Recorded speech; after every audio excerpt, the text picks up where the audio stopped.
ప్రధానంగా గతంలో జయము జయము చంద్రన్న అంటూ పాడుపాడారు. ఇప్పుడు మా బాబు ఏది నువ్వే కావాలి అంటూ సినిమా పాటలు పాడుతూ అన్నీ ఇచ్చేసినట్టు చెబుతున్నారు. ముందుగా అంజాద్ బాషా గారు మీకేమనిపించింది? నిజంగానే ఇచ్చేసినట్లు అనిపిస్తోందా? వాళ్ళు చెప్పినని మీరు నమ్ముతున్నారా? నమస్కారం. నమస్కారం కొమినేని గారు. నమస్కారం. ఇప్పుడు గతంలో కూడా మనం చూశాం కదా, ప్రతి సోమవారం పోలవరం అని చెప్పేసి చంద్రబాబు నాయుడు గారు రాష్ట్ర వ్యాప్తంగా అన్నీ కూడా ప్రభుత్వ బస్సులన్నీ కూడా ప్రతి ప్రాంతం నుంచి కూడా అక్కడి ప్రజలందరినీ కూడా అక్కడికి తీసుకెళ్ళి మరి ఏ రకంగా అక్కడ భజన కొట్టించారో జయ జయ చంద్రన్న అని చెప్పి మనం పాట చూశాము. మరి అదే తరహాలో ఈరోజు మహానాడులో మనం చూస్తున్నాము, మళ్ళీ మళ్ళీ చంద్రన్నే కావాలి అని చెప్పి ప్రజలు కోరుకుంటున్నారని చెప్పి ఈరోజు భజన చేసే పాటలు పెట్టడం అనేది నిజంగా ప్రజలందరూ కూడా చూస్తుంటే ఎందుకు ప్రజలు కావాలని కోరుకుంటున్నారో ఒకసారి ఈ రాష్ట్ర ముఖ్యమంత్రి ప్రజలకు సమాధానం చెప్పాల్సిన అవసరం ఉంది. ఎందుకంటే ఆయన ఈ ప్రభుత్వం, కూటమి ప్రభుత్వం ఏర్పాటై 1 సంవత్సరం కాలం పూర్తి కావస్తుంది. మరి ఈ సంవత్సరం కాలంలో వాళ్ళు ఈ రాష్ట్ర ప్రజలకు ఇచ్చిన హామీలు ఎంతవరకు నెరవేర్చారు? మరి ఏదైతే హామీలన్నీ సూపర్ 6 అని చెప్పి, సూపర్ 7 అని చెప్పి రాష్ట్ర ప్రజలకు అలివిగాని హామీలు ఇచ్చేసి మరి ఈరోజు 1 సంవత్సరం కాలం పూర్తి అయినా కూడా ఏ ఒక్క హామీ కూడా పూర్తి చేయకోకుండా ఈరోజు మహానాడు అని పేరుతో మరి ఈరోజు భజన చేసే కార్యక్రమం తప్ప ప్రజలకు చేసింది ఏమీ లేదు చంద్రబాబు నాయుడు ప్రభుత్వం, కూటమి ప్రభుత్వం. Okay, right. విజయబాబు గారు చెప్పండి, మీరు కూడా కవియే కదా. మొన్న ఒక వీడియో చూశాను, మీది చాలా సరదాగా ఉంది. ఏంటి, అమరావతిలో భోంచేసి కడపలో చేయి కడుక్కున్నట్లుందన్నారు. ఇప్పుడు వాళ్ళు చంద్రబాబు నువ్వే కావాలి, బాబు నువ్వే కావాలనే సినిమా పాట పాడుతున్నారు, అన్నీ చేసేసినట్టు చెబుతున్నారు. జనం నమ్ముతారా విజయబాబు గారు? ఒకటే కాదండి, యావత్ మహానాడు కార్యక్రమం జరిగిన మొత్తం తీరు కూడా చూసుకున్నట్లయితే సంస్కృతంలో మనకు శ్లోకం ఉంది, స్వగుణం బహుమన్యతే సదా పారదోషం పరిహాస్య వర్ధతే నహితస్య వివేక బుద్ధయ యో నిజానపి దోషాన్న పశ్యంతి. అంటే తమను తాము పొగుడుకుంటూ ఇతరుల్లో మాత్రం వాళ్ళలో దోషాలు వెతుకుతూ వాళ్ళ తప్పుల్ని పదే పదే ఎత్తి చూపిస్తూ తమ దోషాలని, తమ పాపాలని మాత్రం గ్రహించలేనటువంటి వారు బుద్ధిహీనులు, మూర్ఖులు అని చెప్పని ఈ శ్లోకం యొక్క అర్థం అండి. సో నిన్న జరిగిందంతా కూడా ఏంటంటే ఆత్మస్తుతి పరనింద అనేది మనకి సింపుల్ ఫార్మేట్లో చెప్తాం దీన్ని. అంటే ఇంతకంటే వివేక శూన్యులు, వీళ్ళని ఆ శ్లోకంలో ఏం చెప్తుంటారంటే వివేక శూన్యులు అని చెప్తుంటారు. ఇంతకి మించిన వివేక శూన్యులు ఎవరైనా ఉన్నారా అనేది ఓవరాల్గా చూస్తే తెలుస్తుంది. నిజానికి ఇక్కడ ఇంకొక ప్రధానమైనటువంటి అంశం అండి, జాతీయ పార్టీ అని కదా వీళ్ళు మాట్లాడుతుంటారు. జాతీయ పార్టీ అయినప్పుడు జాతీయ పార్టీకి సంబంధించినటువంటి ఒక అతిపెద్ద ఒక ప్లేనరీ లాంటిది జరుగుతూ ఉంటే ముందు చేయాల్సింది ఏంటంటే, అందుకనే వివేక శూన్యులను ఎందుకనాల్సి వస్తుందంటే ఈ దేశంలో అన్యాయంగా అనేక మంది అమాయకులు టెర్రరిస్టుల చేతుల్లో ప్రాణాలు పోతే వాళ్ళకి కనీసం నివాళులు లేవు. అదేవిధంగా ధైర్య సాహసాలతో ప్రాణాలకి తెగించి కొంతమంది ప్రాణాలు కోల్పోయి సైనికులు బ్రహ్మాండంగా యుద్ధం చేసి దేశ ప్రతిష్ట కోసం వాళ్ళ బలిదానాలు ఇస్తే వాళ్ళకి శాల్యుటేషన్స్ లేవు. వాళ్ళకి ఉన్నాయనుకుంటాయి కదా. ఫస్ట్ కాదు మీరు ఏమైనా పొరపాటు పడుతున్నారేమో, ముందే ఉంటాయి కదా, ఫస్టే చేస్తారు ఇట్లాంటివన్నీ. నేను కీన్ గా అబ్జర్వ్ చేస్తానంటే వాళ్ళ ప్రతినిధుల సభలో కానీ లేదు అన్నట్లయితే బహిరంగ సభలో కానీ యావత్తు జనాలతో జై కొట్టించాల్సినటువంటి జాతీయ పార్టీ అన్నారు కదా, మరి యావత్తు జనాలతో ఆ సైనికులకి, ఆ వీర జవాన్లకి శాల్యూట్ కొట్టించాలి, ఆ మరణించినటువంటి వాళ్ళకి నీరాజనాలు అర్పించాలి. వాళ్ళు ప్రారంభించినటువంటి సభలో ఎక్కడ ప్రతినిధుల సభలో కానీ బహిరంగ సభలో కానీ ఎంతసేపు లోకేష్ భజన తప్ప కనీసం ఇది లేదు. ఇది ఒక జాతీయ పార్టీ. కొన్ని జాతీయపరమైన అంశాలు 1-2 ఏమైనా ప్రస్తావించారా ఈ దేశం ఇలాంటి పరిస్థితుల్లో ఉన్నప్పుడు? ఒక్కటంటే ఒక్క పాయింట్ లేదు. పోనీ జాతీయ పార్టీ అంశాలు ఏమైనా ప్రస్తావించారా? లేదు. ఎంతసేపు వాళ్ళు ఎందుకు పెట్టుకున్నారు, కడపలో పెట్టుకున్నారు, జగన్మోహన్ రెడ్డి గారిని నిందించడం, వాళ్ళను వాళ్ళు స్తుతించుకోవటం.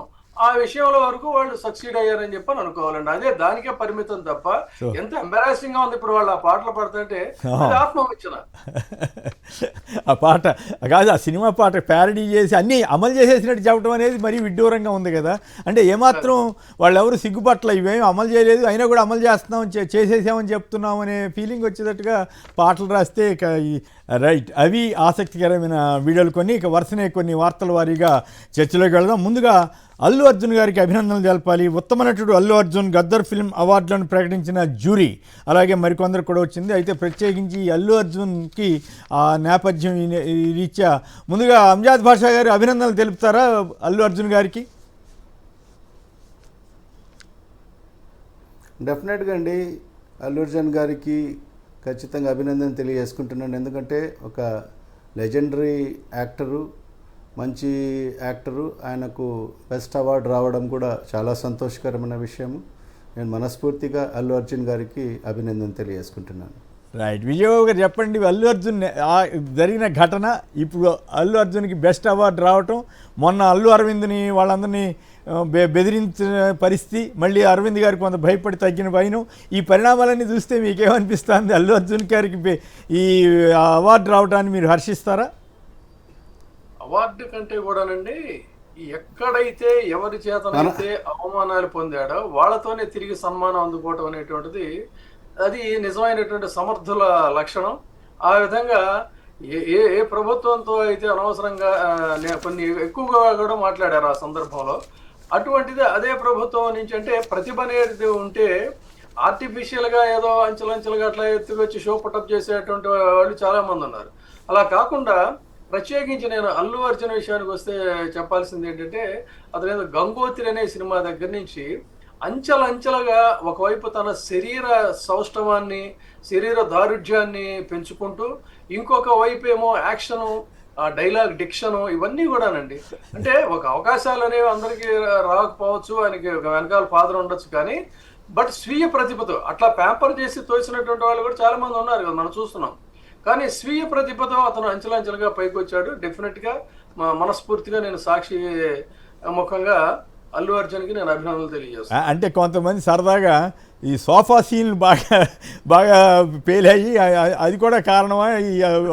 అక్కడ నిజానికి దర్శకుడి యొక్క ప్రతిభ కూడా, అక్కడ ఉన్నటువంటి ప్రధానమైన విమర్శ ఏంటంటే, వాళ్ళు చేసింది ఒక ఏది మన ఆంధ్రాలో పెద్ద మహామహులం అని చెప్పుకునేవాళ్ళు కూడా అన్నది ఏంటంటే, స్మగ్లర్ అతను ఒక స్మగ్లరు. అలాంటిది ఆ స్మగ్లర్ పోలీసు వాడిని తిడతా ఉంటే దాన్ని హీరోయిజం గా చూపించడం, గ్లోరిఫై చేయడం. పవన్ కళ్యాణ్ గారు అన్నట్టున్నారు కదా, మర్చిపోయా?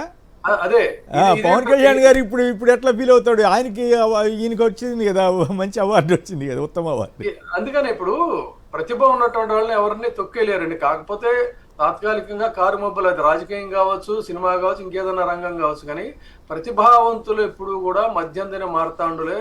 వాళ్ళని కొంత కారు మబ్బులు కొన్ని కారణాలతో కమ్మేస్తుంటాయి. వాటన్నిటిని చీల్చుకొని ప్రతిభావంతులు ఎప్పుడు కూడా ముందుకు వస్తారు, అది అనివార్యం. సో ఆ విధంగా ఇతను తను నిరూపించుకున్నాడు. ఇక ఇదే ఇందాక సబ్జెక్ట్ విషయానికి వచ్చినట్టయితే, సమాజంలో ఏదైతే జరుగుతుందో ఆ సమాజంలో జరుగుతున్న దాన్ని అతను గ్లోరిఫై చేసి చూపించాడు. అంటే వాస్తవానికిను కథకి ఎలా ఉంటుందంటే, more than fiction is more than the reality. అంటే వాళ్ళు దాన్ని గ్లోరిఫై చూస్తారు. మనకి ఎన్టీ రామారావు గారి ఉదాహరణ, మామూలుగా మనకి ఏదన్నా నొప్పి కలిగితే ఏంటంటే మనం అబ్బా అంటాం. అబ్బా అనేది వెంటి తెర మీద చూపిస్తే అది పండదు, అబ్బా అంటే గానీ ఏదో. సో అది కాస్త అతిశయోక్తి.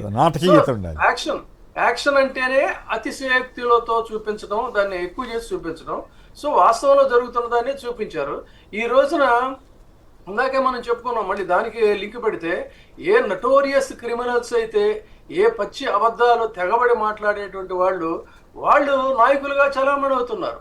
వాళ్ళు నీతి సూత్రాలు చెప్తున్నారు, వాళ్ళు ప్రవచనాలు చెప్తున్నారు, అవి మనం వింటున్నాం. ఇది వాస్తవం కదా. సో అలాంటి క్యారెక్టర్స్ నే అతను దర్శకుడు కూడా మంచి, చాలా ప్రతిభావంతుడు. సమాజంలో అనేక అంశాలను తీసుకొని రంగస్థలం లాంటి ఎన్నో అంశాలు మంచిగా తీశాడండి అతను. సో ఆ విధంగా క్యారెక్టర్ మలిచాడు, దాన్ని ఇతను పండించాడు. డెఫినెట్గా మనం you must congratulate both hero and director అండి. రైట్. అల్లు అర్జున్ గారికి ఆ రకంగా అతిథులు సైతం బ్రహ్మాండంగా అభినందనలు తెలిపారు. ఇక తెలంగాణ వార్తలకు వెళ్తే భారతీయుల ఆత్మగౌరవం ట్రంప్కు తాకట్ట, యుద్ధాన్ని అర్ధంతరంగా ఎందుకు ఆపేశారు, ప్రధాని మోడీపై సీఎం రేవంత్ రెడ్డి ధ్వజం. అలాగే ఇక కవిత గారి ఇష్యూ వచ్చింది, కాంగ్రెస్ మునిగే నావా నేనెందుకు చేరతా అంటూ ఆమె మాట్లాడిన వైను. అయితే బీఆర్ఎస్ను బీజేపీలో కలిపే ప్లాన్ అని కూడా ఆమె అంటున్నారు. అయితే రాజాసింగ్ కూడా అవునవును మా వాళ్ళు కూడా కలిసేటట్టున్నారని ఆయన అంటాం. ఇవన్నీ కూడా ఇంట్రెస్టింగ్గా ఉంది. ట్రంప్ టారిఫ్లకు బ్రేక్ పడిందంట. సంక్షిప్తంగా చెప్పండి, కవిత గారి ఇష్యూలో ఇప్పుడు ఆవిడ ఏంటి, అన్నం మీద పోరాటమేనా, ఎట్లా దీనికి ఏమైనా ముగింపు వస్తుందనుకుంటున్నారా? బీఆర్ఎస్లో బీజేపీలో కలుపుతారని ఒకరోజు కాంగ్రెస్లోకి వెళ్తుందని ఎల్లో మీడియా ఆవిడ మీద వార్తలు రాయటం, మీకేమనిపించింది విజయబాబు గారు? అంటే ఆవిడ పాయింట్ ఆఫ్ వ్యూలో మనం ఒకసారి పరిశీలిస్తే తనే చెప్పింది ఏమని, గర్భిణిగా ఉండి కూడా నేను ఉద్యమంలో పాల్గొన్నాను, పనిచేశాను, అటువంటిది నన్ను ఇగ్నోర్ చేస్తున్నారు. తర్వాత నేను ఓడిపోవటానికంటే ఆవిడ ఓడిపోయిన దగ్గర నుంచి కూడా లోపల రగిలిపోతా ఉంది. దానికి తోడు మనం కీన్గా అబ్జర్వ్ చేసినట్టయితే ఏ లిక్కర్ స్కామ్లో అయితే 5 నెలలు తిహార్ జైల్లో ఉండొచ్చిందండి. తీహార్ జైల్లో ఉన్నప్పుడు సరే వాళ్ళు కన్సర్న్ చూపించారు, బెయిల్ పిటిషన్లు అవి ఇవన్నీ వేశారు. కానీ ఒక ఉద్యమ నాయకురాల్ని అరెస్ట్ చేసినప్పుడు ఆ పార్టీ కేడరు అంత స్థాయిలో ఉన్నప్పుడు ఎక్కడా కూడా తన తరఫున వకాలు తప్పించుకుని ఆందోళన చేయలేదు సరికదా. రిలీజ్ అయ్యి వచ్చిన తర్వాత ఏం చేశారంటే ఇక జాలేని ఇది ఇంత సైలెంట్గా అన్నారనేటువంటిది ప్రధానంగా తనకి మనస్తాపం కలిగించిన విషయం. నేను ఎందుకు సైలెంట్గా ఉండాలి అనేది అక్కడి నుంచి ఆవిడలో కొంత ఒక గ్యాప్ వచ్చినట్టుంది. సో తను ఒక రాజకీయాల్లో ఏంటంటే పబ్లిక్తో మాస్ లీడర్గా ఇవాల్వ్ అయిన తర్వాత, మాస్ లీడర్గా అలవాటు అయిన తర్వాత నువ్వు నోరు మూసుకొని ఇంట్లో కూర్చోనంటే ఎవరు కూడా కూర్చునే పరిస్థితులు ఇవాళ లేరు. అండ్ దట్టు ఏంటంటే అలా వాళ్ళ నాన్నగారి యొక్క పోరాట స్ఫూర్తి అందిపుచ్చుకుంది కాబట్టి ఖచ్చితంగా తిరుగుబాటు చేయాలనుకుంది. అక్కడ ఏదో బహుశా నేను అనుకోవటం ఏంటంటే మనం సిబ్లింగ్ రైవలరీ అంటాం కదా, సిబ్లింగ్ రైవలరీ రాజకీయాల్లో మరింత ఎక్కువగా ఇవాళ మనం చూస్తున్నాం. అలాంటి పరిస్థితుల్లో తన వైపు నుంచి తన న్యాయం మాట్లాడుకుంది. దీన్ని ఏదైనా కూడా మరి బహుశా మనం ఎన్నో ఈ ఒక సిబ్లింగ్ రైవలరీనే కదండి, పొలిటికల్ రైవలరీలో ఈ లెగసీ రైవలరీలో మనం డిఎంకేని కూడా చూసాం. మనం ఆ డిఎంకేలో కూడా ఆల్రెడీ అంటే ఈయన ఇంకా అంత అసక్తుడు కాలేదు కేసీఆర్, కానీ అక్కడ కూడా ఒక లెగసీకి పోరాటం అనేది జరిగింది, పార్టీ స్ప్లిట్ అయింది. ఇక్కడ మరి ఈయన ఇంకా అంత కెపాసిటీస్ ఉన్న స్థాయిలోనే అంటే ఉన్నాడు. అట్లా కాదు కదా, ఒక సంక్షిప్తంగా చెప్పండి, బీజేపీలో కలపటానికి చేశారు అని ఒక ఆరోపణ చేయడం ద్వారా ఆమె ఇప్పుడు పార్టీ బలోపేతం అవటం సంగతి అట్లా ఉంచి పార్టీలోనే ఆవిడ గబ్బులు ఎప్పుతున్నట్లు అవుతుంది కదా. అంటే తనకి ఇప్పుడు ఒకటంటే తన జైల్లో 5 నెలల పాటు తను జైల్లో మగ్గిపోవడానికి ఉండడానికి కారణం ప్రధానంగా బీజేపీ అనేటువంటిది ఒకటి తెలుస్తా ఉంది. సో ఆ బీజేపీ మీద ఆవిడకి అక్కసు ఉంటే అంత పెద్ద బహిరంగ సభ పెట్టినటువంటి కేసీఆర్ నిజంగానే తను ఆరోపించిన దాన్ని మనం కొద్దిగా రేషనలిస్టిక్ గా పరిశీలిస్తే ఎన్నో అవాకులు చవాకులు తోటాలు కాంగ్రెస్ ప్రభుత్వం మీద పేల్చాడు. కానీ అయినా ఎక్కడ ఊరికే ముక్తాయింపుగా బీజేపీ గురించి మాట్లాడాలి కాబట్టి అని మాట్లాడినట్టు ఉంది తప్ప నిజానికి కేసీఆర్ వాగ్బాణాలు సంధిస్తే 2 పార్టీల మీద, అటు జాతీయ పార్టీ మీద, ఇటు రాష్ట్ర స్థాయిలో ఉన్నటువంటి జాతీయ పార్టీ అయిన కాంగ్రెస్, అధికారంలో ఉన్న కాంగ్రెస్ మీద, రెండిటి మీద కూడా సమస్థాయిలో సముచితంగా ఆయన వాగ్బాణాలు విమర్శన బాణాలు సంధించాలి. కానీ అలా చేయలే, ఇన్బ్యాలెన్స్ గానే ఉంది.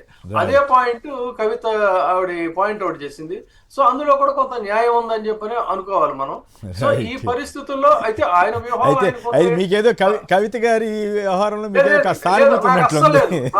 అది ఎవరు చెప్తున్నా, నాట్ ఈవెన్ సింగిల్ పాయింట్ లేదు. నేను ఆవిడ పాయింట్ ఆఫ్ వ్యూ లో స్టార్ట్ చేసింది, అందుకనే తన పాయింట్ ఆఫ్ వ్యూ లో మనం ఆలోచించినట్లయితే అభ్యంతరం లేదు. బట్ ఊరికే మీరు చెప్పిన దాన్ని విన్న తర్వాత కాస్త సింపతి ఉన్నట్టు ఒక పాయింట్. అయితే పార్టీని ఆవిడ కేటీఆర్ మీద కోపమో లేదా ఏ కారణం ఉన్నా కానీ పార్టీని ఇబ్బంది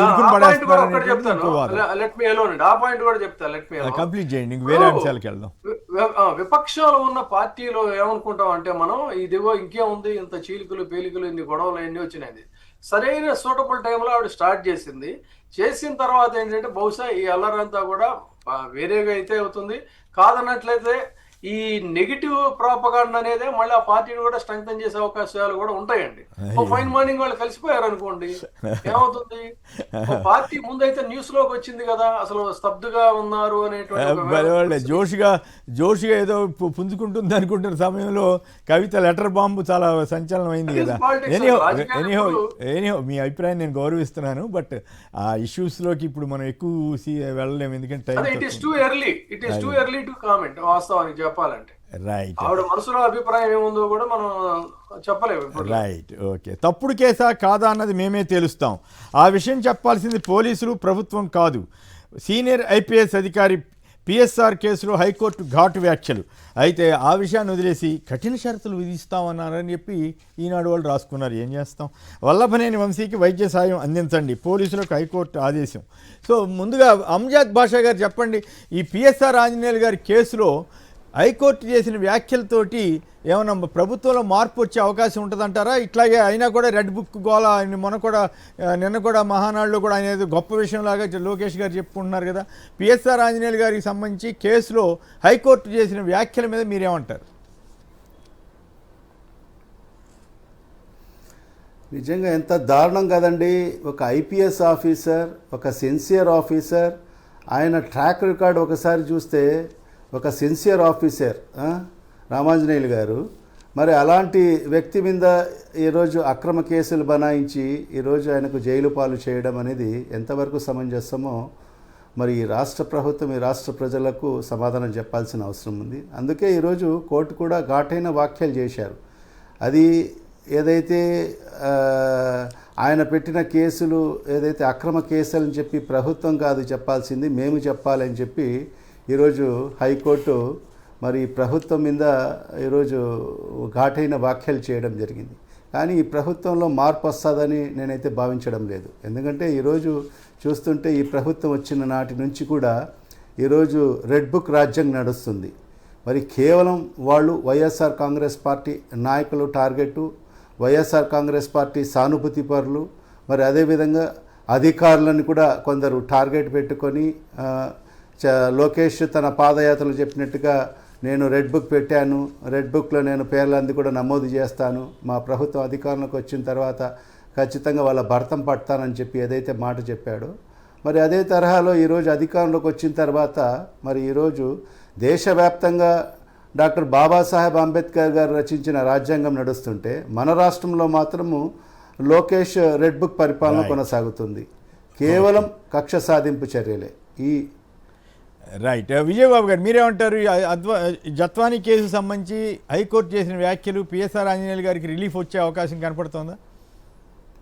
ఏమోనండి, నా భావన అయితే అంటే వివిధ అంశాల సమాహారాన్ని కీన్గా పరిశీలించిన తర్వాత ఆంధ్రప్రదేశ్లో ఎంత ప్రమాద ఘంటికలు మోగుతున్నాయంటే, ఎప్పుడు కూడా ఒక సమాంతర రేఖలుగా ప్రయాణం చేయాల్సినటువంటి లెజిస్లేచర్, జ్యుడిషియరీ, ఎగ్జిక్యూటివ్, ఈ సమాంతర రేఖలు క్రమంగా మనకి పైన గ్రహాలు తిరుగుతున్నప్పుడు ఉల్కాపాతాలు పడుతుంటాయి క్రాష్ అయ్యి, ఆ విధంగా ఇవి క్రాష్ అవుతున్నాయి అనేటువంటి ఒక భావన అయితే నాకుంది. మనం ఏదో వెరీ సారీ టు సే, సాక్షిలో పాపం ఇటు ప్రింట్ మీడియాలోను ఎలక్ట్రానిక్ మీడియాలో అప్పుడప్పుడు కోర్టు మండిపడింది, కోర్టు గట్టిగా మొట్టికాయలు వేసింది, కోర్టు చివాట్లు పెట్టిందనే వార్తలు అయితే వస్తున్నాయి. కానీ సంగతి చూస్తాం అని అంటున్నారని చెప్పని ఏదో పాపం వేస్తున్నారు. కానీ ఇంతవరకు ఏ సంఘటనలో కూడా సంగతి చూసినటువంటి దాఖలాలు లేవండి. ఎందుకంటున్నానంటే మీకు తెలుసు, మనం మంచి నిఖార్సైన జర్నలిజంలో ఉండే రోజుల్లో ఒక వార్త ప్రచురిస్తే ఎంతో మంది న్యాయమూర్తులు కేసుల్ని సుమోటోగా తీసుకున్నటువంటి సందర్భాలు ఉన్నాయి. ఇది నక్సల్స్ తరఫున కూడానండి. నక్సల్స్ పోరాటం చేస్తుంటే వాళ్ళ మీద కూడా పోలీసులు బ్రుటాలిటీ ప్రదర్శిస్తే పోలీసులు న్యాయస్థానాలు సుమోటోగా తీసుకున్న కేసులు ఉన్నాయి. పసిపిల్ల 3 ఏళ్ల చిన్నారిని చిదిమేస్తే ఆ వార్తలు మరి బహిరంగంగా కోర్టు వారి దృష్టికి ఎందుకు రావడం లేదో నాకు తెలియడం లేదు. పట్టపగలు వాళ్ళు క్రిమినల్సే కావచ్చు. ఇప్పుడు కసబ్ అనేక మందిని ఊచకోత కోసాడు. కసబ్ అనేక మందిని ఊచకోత కోస్తే వాడిని మరి పోలీసుల చేతిలో చిక్కాడు కదా అని ఎక్కడ హింసలు పట్ల చక్కగా జైల్లో పెట్టారు. చట్టపరంగా భారతదేశం యొక్క న్యాయ వ్యవస్థ యొక్క తీరు అదండి, మన ధర్మశాస్త్రాల యొక్క తీరు అది. అలాంటిది వాళ్ళు రౌడీ షీటర్లే కావచ్చు, వాళ్ళు వెధవలు కావచ్చు, తెనాలిలో నడి రోడ్డు మీద పట్టుకొని వాళ్ళని అంత బ్రోటల్ గా చేస్తే అంటే హ్యుమానిటీ ఎక్కడుంది? ఇది మరి కోర్టు వారి దృష్టికి సుమోటోగా తీసుకోవడానికి ఎందుకు రాలేదు అంటే ఇప్పుడు కోర్టులు కూడా చాలా ఆశ్చర్యంగా ఉంటాయి. జగన్ గారి పాలన టైంలోనేమో రిమాండ్ ఇస్తారో ఎవరో అనేటువంటి సమస్య, ఎక్కువ మంది రిమాండ్ లేకుండానే వెళ్ళిపోయారు. హైకోర్టులు కూడా చాలా తీవ్రంగా ప్రతి చిన్న విషయంలోనూ స్పందించాయి. ఇప్పుడు ఆ పరిస్థితి కనపడటం లేదు. ఎందుకో హైకోర్టు ఇచ్చినా కూడా వీళ్ళు పాటిస్తారనే గ్యారంటీ లేదు. ఇప్పుడు మావోయిస్ట్ నేత కేశవరావు మావోయిస్ట్ నేత కేశవరావు చనిపోతే ఆ బూడిద కూడా ఇవ్వడానికి మరి ఆంధ్రప్రదేశ్లో కొంతమంది నాయకులు ఒప్పుకోలేదని హైకోర్టు ఆదేశాలు ఇచ్చినా కూడా అక్కడే కాల్ చేశారని నిన్న మొన్న వార్తలు వచ్చాయి. అసలు అంటే మొత్తం ఓవరాల్ తీరు నా అనుమానాలు. ఎందుకంటే సుప్రీంకోర్టు కూడా ఈ మధ్య కామెంట్ చేసింది ఏమని, దీని మీద అయినా కూడా పౌర హక్కులే ప్రధానం, పౌర స్వేచ్ఛే, యూ కెన్ కామెంట్ అని చెప్పింది. కాబట్టి బేసింగ్ ఆన్ సుప్రీంకోర్టు వర్డిక్ట్ నేను మాట్లాడుతుంది ఏంటంటే, చాలా అద్భుతమైన జడ్జిమెంట్లు ఇచ్చిన కుంభజడల మన్మథరావు అనేటువంటి జడ్జి గారిని ఎందుకు సడన్ గా ట్రాన్స్ఫర్ చేశారో తెలియదు. తర్వాత అసలు అసాధారణమైనటువంటి రీతిలో కొంతమందిని ఎందుకు మళ్ళీ ఇక్కడికి తీసుకొస్తున్నారో తెలియదు. తర్వాత అసలు మ్యాజిస్ట్రేట్స్ కళ్ళు మూసుకొని గాయాలతో వచ్చినటువంటి నిందితుడిని హాస్పిటల్కి పంపించాల్సింది పోయి అర్ధరాత్రి పూట స్ట్రైట్ అవే వీళ్ళు జైలుకి రిమాండ్కి ఎందుకు పంపిస్తున్నారో తెలియదు. అంటే ఈ చట్టాలన్నీ అసలు ఏంటి, ఏ విధంగా పనిచేస్తున్నాయి? ఇంతసేపటి వరకు వార్నింగ్సే తప్ప. అయితే ఒకటి వి షుడ్ అప్రిషియేట్, ఇందాక ఆయన అన్నది ఏంటంటే, ఒక నిందితుడు ఒక కేసు పెడితే కేసు పెట్టిన పోలీస్ అధికారిని మీరు చేసినట్టయితే అసలు ఎక్కడ వ్యవస్థ ఉంది? అసలు ఇదే జరుగుతుంది, చాలా కాలంగా ఇదే జరుగుతుంది. అందుకని మన విన్నపం ఏంటంటే, ఎండ్ ఆఫ్ ది డే న్యాయస్థానాలు ఎప్పుడు కూడా తమ యొక్క దీన్ని చాటుకుంటూనే ఉంటాయి, రాజ్యాంగాన్ని ఇది చేయాలన్నప్పుడల్లా. సో కనీసం ఆంధ్రప్రదేశ్లో మరి ఆ విధంగా న్యాయస్థానాలు సరైన రీతిలో ఒక వ్యక్తి ఆఫ్టర్ ఆల్ ఒక 5 సంవత్సరాలు పరిపాలించడానికి జనాలు ఏదో కారణాలతో అవకాశం ఇచ్చిన వ్యక్తి బహిరంగంగా పదే పదే రిపీటెడ్గా నేను ఇదే చేస్తానని సవాళ్ళు విసురుతుంటే కూడా ఇది మరి కోర్టు వారి దృష్టికి ఎందుకు రావడం లేదో నాకు అర్థం కావట్లేదు. కాబట్టి డెఫినెట్ గా ఎస్, అవునండి, విధి వాళ్ళ విధి కదా. ఇప్పుడు what is the meaning of suo motu అనేటువంటి ఒక ప్రొవిజన్ కోర్టు వారికి విస్తృత అధికారాలు, డిస్క్రిషనరీ పవర్స్ ఎందుకు ఇచ్చారు? సో ఆ విధంగా సమాజంలో జరుగుతున్నటువంటి అరాచకాల మీద ఎవరో ఫిర్యాదు చేయాల్సిన అవసరం లేదు. జరుగుతున్న వాస్తవాల మీద కొన్ని కోర్టుల యొక్క తీర్పులు చూస్తే మనకి నిజంగా న్యాయమూర్తులు అంటే వీళ్ళు కదా, వాళ్ళ యొక్క పదవులకి ఎంత వన్నె తెచ్చారనేటువంటి భావన మనకు కలుగుతుంది. ఎన్నో రెఫరెన్స్లు కేసు ఉన్నాయి. నేను మరి లాలో పీజీ చేశాను, నాకున్న ఒక లిటిల్ బిట్ నాలెడ్జ్తో నేను చెప్తున్నానండి ఇది. కాబట్టి మీ ధర్మాన్ని మీరు నిర్వర్తించాలి అంతే తప్ప మనం ఏదో వార్నింగ్స్ ఇచ్చంటే ఎవరు ఖాతరు చేస్తారు? ఇదంతా బాధ ఏంటంటే, ఇన్ని రకాల అనేక కేసుల్లో అడ్డగోలుగా వాళ్ళు అవుట్ ఆఫ్ ద వే వెళ్తా ఉంటే మరి ఎందుకని వాళ్ళు ఇంతవరకు విచిత్రం ఏంటంటే, మోసగారినట్టని తెలుసు, అనేక కేసులు ఉన్నాయని తెలుసు. ఆవిడ కేసులో ఒక పెద్ద పోలీస్ ఆఫీసర్ని పెట్టారంటే ఇక వాళ్ళ ధైర్యం అంటే, కేంద్రంలో కూడా మా పట్టు ఉంది కాబట్టి మా ఇష్టం వచ్చినట్టు చేస్తాము, ఇక్కడ ఎవరు మమ్మల్ని అడ్డుకునే వాళ్ళు. 3 వ్యవస్థలు కూడా క్రాష్ అవుతున్నాయి అనేటువంటి మాట అనేక సంఘటనల సమాహారాన్ని నిశ్చితంగా పరిశీలిస్తే మనకు ఖచ్చితంగా ఇదే అనుమానం కలుగుతుంది. కనీసం మీరు అన్నట్టు వచ్చే గురువారం నాటికైనా మీరు గమనిస్తే ఈ ఎల్లో మీడియా పనిగట్టుకుని ఆయన కేసు ఉన్న రోజున పనిగట్టుకుని వ్యతిరేక వార్తలు రాసి అరాచకంగా రాస్తున్నాయి. చాలా ఆశ్చర్యం వేసింది. ఇదివరకు రోజుల్లో ఇట్లా ఉండేది కాదు. ఇప్పుడు అంటే కోర్టులను సైతం ప్రభావితం చేసే విధంగా దిక్కుమాలిన వార్తలు రాస్తుంది. నేను ఎక్కడో చూశాను, నేను ఏదో కోర్టులో విచారణ రాబోతుందంట, జగన్ రాజ్యంలో కబ్జాలని దిక్కుమాలిన వార్త రాశారు. మరి చంద్రబాబు గారి ఇలాకాలో అట్లా దౌర్జన్యాలు ఇవన్నీ జరుగుతుంటే చంద్రబాబు రాజ్యంలో రాయొచ్చు కదా. అందుకే నాకు ఆశ్చర్యం వేసింది, ఈనాడు ఇంత నీచంగా మారిపోద్దా అని నాకు అయితే బాధ కలుగుతూ ఉంటుంది. కానీ మనం ఏం చేస్తాం. రాజేష్ గారు అశ్వారాపేట నుంచి. రాజేష్ గారు నమస్కారం, మాట్లాడండి సార్. Good morning sir. సంక్షిప్తంగా. గుడ్ మార్నింగ్ అండి. ఎక్కడ ఉంది సార్ చట్టం, ధర్మం, న్యాయం ఉన్నాయా సార్ భారతదేశంలో? కానీ అన్ని మొత్తం నిరాశ పనికి రాదు. నిరాశ కాదు సార్.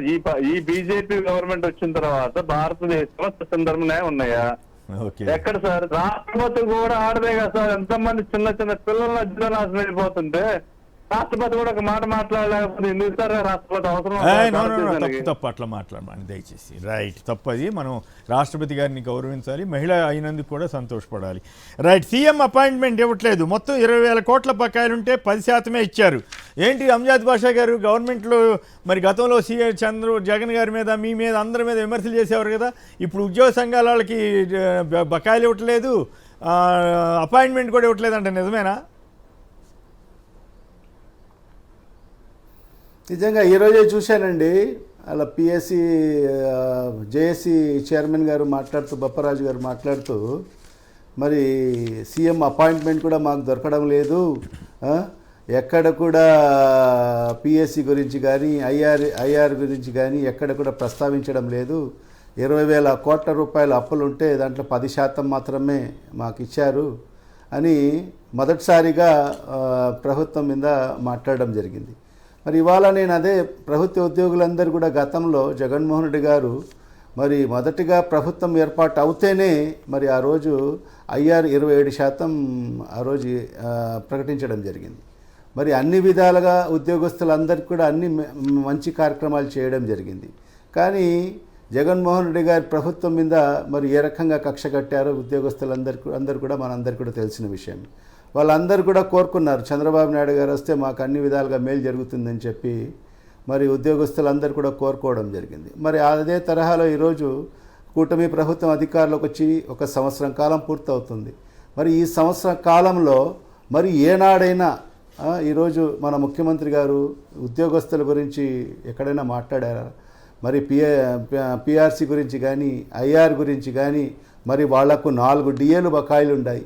మరి ఆ డిఏలు ఇవ్వడంలో కానీ ఎక్కడ కూడా ఆయన చిత్తశుద్ధి చూపడం లేదు. మరి ఇవన్నీ కూడా చూస్తుంటే కేవలం వాళ్ళను ఎన్నికల కోసం, ఓట్ల కోసం వాళ్ళను వినియోగించుకొని అధికారంలోకి వచ్చిన తర్వాత మరి చంద్రబాబు నాయుడు గారి నైజం కూడా అలాంటిదే. మరి వాడుకోవడము, వదిలేయడము, ఇది చంద్రబాబు నాయుడు గారి నైజం. మరి ఆయనకు అవసరం కొద్దీ ఆ రోజు వాళ్ళకందరినీ కూడా ఏదేదో హామీలు ఇచ్చేసి ప్రభుత్వ ఉద్యోగస్తులందరినీ కూడా మరి వాళ్ళందరూ కూడా వాడుకొని వాళ్ళ ఓట్లతో అధికారంలోకి వచ్చిన తర్వాత మరి ఈరోజు వాళ్ళందరినీ కూడా విస్మరించడం జరుగుతుంది. మరి ఈ సంవత్సరం కాలంలో ఏమీ కూడా ఇవ్వకోకుండా వాళ్ళకి ఈరోజు అపాయింట్మెంట్ కూడా లేదంటే ఎంత దారుణమో ఒక్కసారి ఆలోచన చేయాల్సిన అవసరం కూడా ఎంతైనా. దీంతో పాటు ఇంకో మాట కూడా చెప్పండి, ఈ దేవుడా నీ భూములకు నువ్వే దిక్కు, దేవుడి మాన్యాల పందేరానికి సర్కార్ సిద్ధం. గతంలో వేలం ఉండేదట, ఇప్పుడు మొత్తం వాళ్ళు ఇష్టం వచ్చినట్లు వాళ్ళకి కావాల్సిన వారికి పప్పు బెల్లాల మాదిరిగా కేటాయించేలా చట్ట సవరణకు నోటిఫికేషన్ ఇచ్చారంట. ఏమిటి ఈ పరిస్థితి? దేవాలయాల భూములన్నీ కూడా ఇక వాళ్ళకి కావాల్సిన వాళ్ళకి ఇచ్చిపోవటమే జరుగుతుందంటారా? ఖచ్చితంగా అండి. గతంలో కూడా 2014 నుంచి 19 వరకు మరి ఏదైతే చంద్రబాబు నాయుడు గారి ప్రభుత్వం అధికారులు ఉన్నప్పుడు ఆ రోజు మనము టీటీడీకి సంబంధించిన భూములన్నీ కూడా దారదత్తం చేయడం జరిగింది. మరి అవన్నీ కూడా మనం చూసాం. ఇప్పుడు కూడా అదే పరిస్థితి. మరి ఈరోజు చంద్రబాబు నాయుడు గారి ప్రభుత్వంలో, ఈరోజు ఈ కూటమి ప్రభుత్వంలో మరి దేవాలయాల భూములు కాదు అన్ని భూములు కూడా దారదత్తం చేసే పరిస్థితి ఉంది. మరి మనం చూసాం, మొన్న వక్కు సంబంధించిన భూముల్ని కూడా మరి ఒక నోటిఫికేషన్ ద్వారా మరి ప్రైవేట్ వ్యక్తులకు దారదత్తం చేసేదానికి ఒక నోటిఫికేషన్ కూడా ఇవ్వడం జరిగింది. తర్వాత అది ప్రజల్లో మరి ఆందోళన కార్యక్రమాలు మొదలైతే దాన్ని ఏదైతే ఆ నోటిఫికేషన్ని విరమించుకోవడం జరిగింది. మరి చంద్రబాబు నాయుడు గారు అంతే. మరి ఏ దేవాదాయకు సంబంధించిన భూములు కానివ్వండి, అన్ని భూములు కూడా అందరికీ దారదత్తం చేసే పరిస్థితే ఉంటుంది. మరి మనం చూసాం కూడా మొన్న కొన్ని కంపెనీలకు 99 రూపాయికే భూములు ఇచ్చిన పరిస్థితి కూడా మనం చూసాం. కంపెనీల కంటే ఇంకో వార్త కూడా ఉంది, దాని మీద కూడా చెప్పండి. తైవాన్ సంస్థకు భారీ ఒక్క నిమిషం మీరే మాట్లాడుతున్నారు. తైవాన్ సంస్థకు భారీ సబ్సిడీతో భూములు, 90% సబ్సిడీపై ఓరవకల్లు వద్ద ఏదో సెన్సోరెమ్ ఫోటోనిక్స్ అనే సంస్థకు 25 ఎకరాలు ఇస్తున్నారంట. మొత్తం అన్ని క్యాపిటల్ సబ్సిడీ అంతా సుమారుగా మొత్తం వాళ్ళు పెట్టే పెట్టుబడి 1000 కోట్లు అయితే వీళ్ళు ఇచ్చే సబ్సిడీ కేవలం క్యాపిటల్ సబ్సిడీ 423 కోట్లు అంట. మరి అక్కడ ఎకరం భూమి ఎంత ఉంటుందో దాంట్లో 10%కే, అంటే అక్కడేమో వరుసాకేమో 99 పైసలకి ఇచ్చారు, ఇక్కడేమో 10% భూమికే. సపోజ్ 1 లక్ష రూపాయలు ఖరీదు ఉంటే 10,000కే ఇచ్చేస్తారట. మీరు అన్నారు కదా భూముల పందారం ఈ రకంగా సాగుతుందో, పైగా నిన్న లోకేష్ గారు చెబుతున్నారు టాప్ 100 వాళ్ళందరికీ 99 పైసలకే ఇచ్చేస్తారంట. వాళ్ళంతా వేల కోట్లు సంపాదించి లాభాల్లో ఉన్న వాళ్ళందరికీ ఈ రకంగా పందారం చేయటం, దేవుడు మాన్యాలు లీజుకి ఇచ్చేయటం, ఏమిటి ఈ పరిస్థితి? కంప్లీట్ చేయండి భాషా గారు.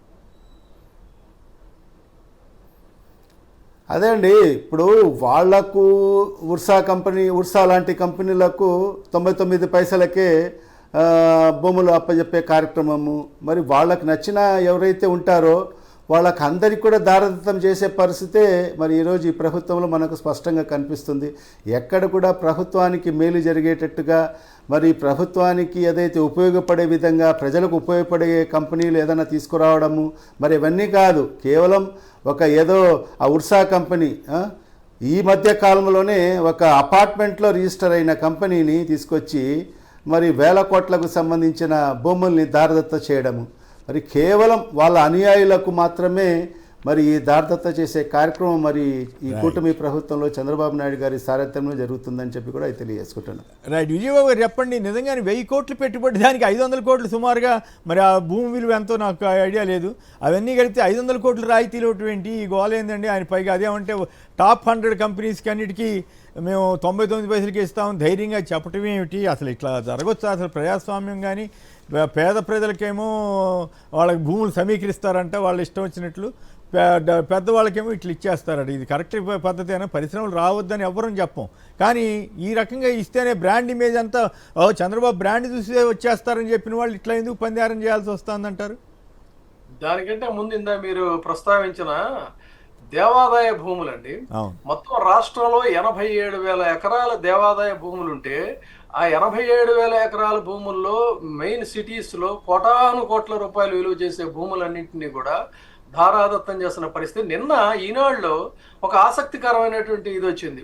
కనకదుర్గమ్మ వారి భూములు విజయవాడలో లోటస్ పాండ్ దగ్గర ఎవడో ఆక్యుపై చేసి దాని మీద రోడ్డు వేస్తున్నాడంట. దాని మీద అద్భుతమైనటువంటి ఒక కథనం ప్రచురించారు. ఆ కథనం ప్రచురించారు తప్ప ఇక్కడ గమనించాల్సింది ఏంటంటే, ఇందాక ఆయన అంజాద్ బాషా చెప్పినట్టు ఆ రోజున మీకు గుర్తుందో లేదో సదావర్తి భూములు చెన్నైలో కోటాను కోట్ల విలువ చేసేటువంటి సదావర్తి భూముల్ని కొట్టేయాలని చెప్పని ప్లాన్ చేశారు. దాని మీద ఎంత గొడవైందో మనకు తెలుసు. అదే విధంగా మీకు విజయవాడలో ఈ కనకదుర్గమ్మ వారి భూముల గురించి రాశాడు, కానీ అసలు కీలకమైన అంశం ఏంటంటే గతంలో చంద్రబాబు నాయుడు గారు అధికారంలోకి వచ్చిన వెంటనే అంతకు ముందు కాంగ్రెస్ ప్రభుత్వంలో కూడా వీళ్ళు ఇలాగే పైరువేలు చేసుకొని కారు చౌకగా కనకదుర్గమ్మ వారి భూముల్ని కారు చౌకగానండి కొట్టేసి పెద్ద పెద్ద భవంతులు విద్యా సంస్థలను నెలకొల్పారు. ఆ విద్యా సంస్థలు నెలకొల్పిన తర్వాత మళ్ళీ తిరిగి చంద్రబాబు నాయుడు గారు అధికారంలోకి వచ్చిన తర్వాత 99 సంవత్సరాలకి కారు చౌకగా లీజుకు తీసుకున్నారు. నిజానికి కనకదుర్గమ్మ వారి భూములు వాళ్ళు తీసుకున్నటువంటి భూములన్నిటికీ కూడా న్యాయబద్ధంగా కనుక వాళ్ళు రెంట్ పే చేస్తే తిరుపతి తర్వాత కనకదుర్గమ్మ వారి గుడిలో నిత్యం అన్నదానాన్ని ఉచితంగా అత్యద్భుతంగా చేయొచ్చు, బ్రహ్మాండంగా దేవాలయాన్ని తీర్చిదిద్దచ్చు. ఆ భూములన్నిటినీ కొట్టేసింది, కారు చౌకగా దారాదత్తం చేసిందంతా కూడా తన సామాజిక వర్గానికి చెందిన వాళ్ళనే దాన్ని కృష్ణా జిల్లాలో అత్యంత విలువైన ఆ రోజుల్లో బ్రాహ్మిన్ ఫ్యామిలీస్ వైశ్యాసు వేలాది ఎకరాలని దారాదత్తం చేశారండి అమ్మవారికి. చేస్తే ఆ భూములన్నీ వాళ్ళు ఎవరి చేతుల్లో ఉన్నాయో రికార్డులు తీస్తే భయంకరమైనటువంటి నిజాలు బయటకు వస్తాయి. మొత్తం పప్పు బెల్లాలా పనిచేసి నిన్న ఇంకొకడెవడో బహుశా నేను అనుకోవటం వాళ్ళకి సంబంధించిన వాడు కాదేమో ఆ కబ్జా చేసినోడు, దాని మీద పెద్ద స్టోరీ రాశారు. కానీ మరి మొత్తం తవ్వి తీస్తే కనకదుర్గమ్మ వారి భూములు కృష్ణా జిల్లాలో ఎన్ని కోటాను కోట్ల రూపాయలు విలువ చేసే భూములు వాళ్ళ కబంధ హస్తాల్లో ఉన్నాయండి. తోటలు, గులాబీ తోటలు, పొలాలు, మొత్తం విద్యా సంస్థలకు సంబంధించినటువంటి భూములు అన్నీ కూడా ఎంత అండి దేవాలయానికి రావాల్సిన రాబడి మొత్తం వీళ్ళు దోచేసి ఈ రోజున మీరు గమనించాల్సింది ఏంటంటే ఇంకొక పాయింట్, చంద్రబాబు నాయుడు గారిని అరెస్ట్ చేస్తే మొత్తం యావత్తు ప్రపంచంలో ఉన్నటువంటి వాళ్ళందరూ కూడా వచ్చి ఆర్థికంగా వాళ్ళకి అండగా నిలబడ్డారంటే కారణం ఏంటంటే ఇలాంటి ఫేవర్స్ తన ప్రభుత్వంలో అనేక మందికి చేసినటువంటి దీనివల్లే ఆ పార్టీకి అండగా వాళ్ళు నిలబడగలిగారు. ఈ రోజున వాళ్ళు దాంతోనే పెద్ద అట్టహాసంగా మహానాళ్ళు సభలు చేసుకున్నారంటే ఆర్థికంగా ఈ దేశంలోని అత్యంత బలోపేతమైనటువంటి పార్టీగా ఇలాంటి కార్యక్రమాల ద్వారా తన పార్టీ నిర్మాణాన్ని వాళ్ళ యొక్క సంపదని సృష్టించుకున్నారు వాళ్ళు. రైట్, డబ్బులున్న వాళ్ళతోటే నడుపుతున్నారంటారు. రైట్. ఇక విజయబాబు గారు చెప్పండి, చంద్రబాబులో ఈ ఉగ్ర భాష ఏమిటి? జగన్ గారిని పట్టుకుని ఆర్థిక ఉగ్రవాదులు అంటాం, నాశనం చేశారంటాం, ఏమిటి అసలు ఆయన? నువ్వు ఆయన ఎలక్షన్ ముందు ఏం చెప్పాడు, ఇప్పుడు ఏం చేస్తున్నాడు? జగన్ గారి కంటే 3 రెట్లు ఎక్కువ ఇస్తానని చెప్పాడు. 1,50,000 కోట్లు ఆల్రెడీ అప్పు చేశాడు. దేశంలో ఏ రాష్ట్రంలోనూ చేయని విధంగా ఒక ఏడాదిలో అంత అప్పు చేసి ఆర్థిక ఉగ్రవాది ఎవరు? టీడీపీ పాలన, వైసీపీ పాలన కేస్ స్టడీ అంటారు. ఏమంటారు అసలు ఆయన? మరి పైగా ఒకే పార్టీ ఉండాలంట, మరి ఒకే పార్టీ ఉండాలంటే ఆయన ఎందుకు పార్టీలు మారారు, ఆయన ఎందుకు కూటమిలు మార్చాడు? మీకేమనిపిస్తుంది? చంద్రబాబు గారు ఈ మహానాడు ఇటువంటి వాటిని ప్రసంగం కోసమేనా, లేకపోతే నిజంగా ఏమైనా చిత్తశుద్ధితోటి చేశారా? ఒకటి, మహానాడు వాళ్ళు ఏ లక్ష్యం కోసం అయితే ఏర్పాటు చేశారో ఆ లక్ష్యం ప్రాతిపదికగా మాత్రం చాలా గ్రాండ్ సక్సెస్ అయిందని అయితే చెప్పాలండి. స్పష్టంగా చెప్తున్నాను నేను. మహానాడు సూపర్ సక్సెస్ వాళ్ళ పాయింట్ ఆఫ్ వ్యూలో. వాళ్ళు ఎందుకు పెట్టుకున్నారంటే కేవలం లోకేష్ని ప్యాంపర్ చేయటం కోసమే ఆ మహానాడు అనేది నిర్వహించారు. ఆయన ఘనతని, ఆయన భవిష్యత్తుని, ఆయన గొప్ప ప్రతిభా సామర్థ్యాలను చాటి చెప్పడం కోసమనే పెట్టారు. ఆ పాయింట్ ఆఫ్ వ్యూలో మీరు చూడండి, అడ్వర్టైజ్మెంట్స్లో కూడా చంద్రబాబు నాయుడు గారిదేమో చిన్న ఫోటో, లోకేష్ దేమో చాలా పెద్ద ఫోటో. ఈనాడు మీరు తిరగేయండి, ఎన్టీ రామారావు గారిది, బాలకృష్ణది మహిళలు పెట్టుకునే బొట్టు బిళ్ళంత సైజులోనేమో వాళ్ళ ఫోటోలు పెట్టి మొత్తం ప్రొజెక్షన్, అంటే టోటల్ ప్రొజెక్షన్ అంతా కూడా ఆయన లీడర్షిప్ని మొత్తం జాకీలేసి పల్లకీలో కూర్చోబెట్టి అహం అహం అని చెప్పని మోసినట్టుగా ఆ పర్పస్ కోసం పెట్టారు. ఆ పర్పస్ వరకు అయితే సక్సెస్ అయింది. అయితే అశేషమైనటువంటి జనాన్ని అందరినీ కూడా నియోజకవర్గాల వారీగా పోగు చేసి కార్యక్రమం పెట్టారు. పెడితే ఆయన మాట్లాడుతున్నప్పుడు మీరు చూడండి, ఇప్పుడు ఒక జగన్మోహన్ రెడ్డి గారు కానీ ఇంకెవాళ్ళు ఎవరన్నా కానీ వాళ్ళు ఏదన్నా సభలు అవి పెడితే నిర్వహిస్తే మనం అబ్జర్వ్ చేస్తే హర్షాతిరేకాలని రాస్తాం కదా మనం. ఒక హర్షాతిరేకాలు, జయధ్వానాలు, నినాదాలతో ఒక హోరెత్తుతుంది. అంటే వాళ్ళ హృదయాంతరాలలో నుంచి ఆ అభిమానం అనేది పొంగుకొస్తుంది. మీరు అక్కడ కూర్చున్నటువంటి జనాలు పాపం పంచభక్ష పరమాణాలు పెట్టినా కూడా వాళ్ళలో ఎక్కడా కూడా ఆ స్ఫూర్తి కానీ, ఆ ఉత్సాహం కానీ, ఆ కేరింతలు కానీ కనిపించలేదు. అలా వాళ్ళు మాట్లాడేది చూస్తున్నారు. ఎందుకంటే వాళ్ళందరికీ కూడా చదువు సంఖ్యలతో సంబంధం లేదు, నాలెడ్జ్ ఉంటుంది కదా. పేదలకు ఇది చేసాం, పేదలకు రాగానే మనం అది చేసాం అని అంటే వాళ్ళు స్తబ్దుగా వింటున్నారు. అంటే ఒక్క విషయాన్ని మాత్రం చంద్రబాబు నాయుడు గారిని మెచ్చుకోవాలి, ఏంటంటే బహిరంగంగా ఎంత దారుణంగా అంటే ఆయన ఏమి చేయలేదో వాటిన్నిటిని చేశానని చెప్పుకోవటం, ఎదుటి వాళ్ళు చేసిన వాటిని చేయలేదని చెప్పని నిందించటం, అంత దబాయింపుగా మాట్లాడేటువంటి ఇది మాత్రం నిజంగా హ్యాట్స్ ఆఫ్. తనకు తప్ప ఇంకో అంత మరొకరికి రాదండి. ఎందుకంటే అంత గట్టిగా అన్ని పచ్చబద్దాలు వేరే వాళ్ళు ఎవరు కూడా మాట్లాడలేరు. ఆ విధంగా అక్కడ మాట్లాడినటువంటి తీరు చూస్తే మళ్ళీ చెప్తున్నా నేను, మహానాడు అనేటువంటిది పెట్టి జాతీయపరమైన అంశాలు కానీ, సామాజిక అంశాలు కానీ కాదన్నట్టయితే రాయలసీమ ఇష్యూస్, రాయలసీమ లాస్ట్లో మన బోటాలో ఆల్రెడీ కొన్ని వీడియోలో మాట్లాడాక ముగింపు రోజు ఆయన మాట్లాడాడండి. కానీ ఆయన మాట్లాడింది ఏంటంటే నిజానికి రాయలసీమకి నేను ఎందుకన్నానంటే అమరావతిలో తిని రాయలసీమలో చేయగలిగినట్టని, అమరావతికి మొత్తం అంతా కూడా అక్కడ పెడుతున్నారు. అక్కడ పెట్టి వేడుకలు మాత్రం ఇక్కడ నీటి కోసం కటకటలాడుతున్నటువంటి రాయలసీమకు వచ్చి మొన్న జిల్లాల వారీగా పరిస్థితి చూస్తేనండి, కొన్ని చోట్ల 5 రోజుల్లోకి 2 గంటలు మాత్రమే నీళ్ళంట, కొన్ని చోట్ల వారంలో 4 రోజులకి నీళ్ళంట. ఇలా కొన్ని చోట్ల కర్నూలు చోట ఇది తవ్వి చలమంలో నుంచి నీళ్లు పట్టుకున్నటువంటి పరిస్థితి. ఇంత నీటి కట్టకట్టగా ఉంటే ఇక్కడ ఫ్యాక్ట్స్ అండ్ ఫిగర్స్ కూడా ఉన్నాయి, మనకు టైం సరిపోదు. కానీ జగన్మోహన్ రెడ్డి గారు గండికోట, ఆయన రాజశేఖర రెడ్డి గారు ఆయన జలయజ్ఞంలో ఆయన కళ అది ఆయన నిర్మిస్తే దాంట్లో 27 టీఎంసీల నీళ్లు నిల్వ చేసినటువంటి ముఖ్యమంత్రి జగన్మోహన్ రెడ్డి గారు అయితే 13 క్యూసెక్కులను కూడా కనీసం, అంటే ఈజ్ టోటల్లీ ఇగ్నోర్డ్ రాయలసీమ అండి. రాయలసీమలో చేయగలిగి ఇక్కడ తిన్న అన్నారు. ఎందుకంటున్నానంటే వాళ్ళ ప్రయారిటీస్ ఎంతసేపు ఆ రోజున హైదరాబాద్ నగరం చుట్టూ చంద్రబాబు నాయుడు గారి ప్రయారిటీ, అప్పుడు టోటల్గా రాయలసీమ ఇగ్నోర్ అయింది. ఇప్పుడు ఆయన ప్రయారిటీ అమరావతి. ఎందుకంటే రియల్ ఎస్టేట్ వ్యాపారం, పరిపాలన అంటే రియల్ ఎస్టేట్ వ్యాపారం, భూములను ఇవ్వడం, పరిశ్రమలు అని చెప్పడం, కారు చౌక భూములను కట్టబెట్టడమే తప్ప ప్రజలు పడుతున్నటువంటి ఇబ్బందులు కష్టాలను పట్టించుకొని ఆ సమస్యలను పరిష్కరించాలనే కన్సర్న్ ఉన్నటువంటి ముఖ్యమంత్రి ఆ రోజున వైఎస్ రాజశేఖర రెడ్డి గారు, నిన్న జగన్మోహన్ రెడ్డి గారు తప్ప ఆ కనీస కన్సర్న్ అనేటువంటిది లేదు. వాళ్ళది ఎంతసేపు పవర్ని ఎలా ఎన్కాష్ చేసుకోవాలి, ఆ ప్రాతిపదికగానే మహానాడు జరిగింది. అయితే ఎవరి రోజున ఆయన దీనికి ఒక్కదానికి చెప్పండి, ఆర్థిక ఉగ్రవాదం ఏంటి? మాట్లాడితే ఉగ్రవాదులు అంటాడు, ఆపరేషన్ సింధూర్ అంటారు. ఏంది ఒకప్పుడు పెద్ద నాయకుడిని కూడా ప్రధాని గారిని సైతం అట్లా మాట్లాడారు, ఇప్పుడు జగన్ గారిని అంటాడు. ఎట్లా ఈ భాష మారదా ఆయనలో? ప్రధాని గారిని కాదండి, నిన్న ఆర్టిఫిషియల్ ఇంటెలిజెన్స్ తో ఎన్టీ రామారావు గారు ఏ రకంగా అయితే హారిబుల్ గా మాట్లాడించారో అదే ఎన్టీ రామారావు గారిని మీకు గుర్తుండే ఉంటుంది. ఈయన అధికారంలోకి వచ్చి ఆయన కోలదోసి అధికారంలోకి వచ్చాక మన ఇండియా టుడే మన మిత్రుడు మీకు కూడా మిత్రుడై ఉంటాడు అమర్నాథ్ కే మీనన్. అమర్నాథ్ కే మీనన్కి ఇంటర్వ్యూ ఇస్తూ మాట్లాడింది ఏంటి? ఈ రోజుకి కూడా మనం దాన్ని క్లిప్స్ తీయచ్చు. ఎన్టీఆర్కి నైతిక విలువలు లేవు అని చెప్పి అని అన్నాడండి ఆయన ఆ రోజు. ఎన్టీఆర్కి నైతిక విలువలు లేవని చెప్పి అన్నాడు. తర్వాత డక్కన్ క్రానికల్లో మీకు ఇదే సాక్షిలో మీరు ఉన్నప్పుడే ఒకసారి నేను ఒక క్లిప్పింగ్ చూపించాను. ఎంత దారుణంగా రామారావు గారి గురించి మాట్లాడాడంటే అంత దారుణంగా మాట్లాడిన ఇది. ఇవన్నీ చరిత్రలో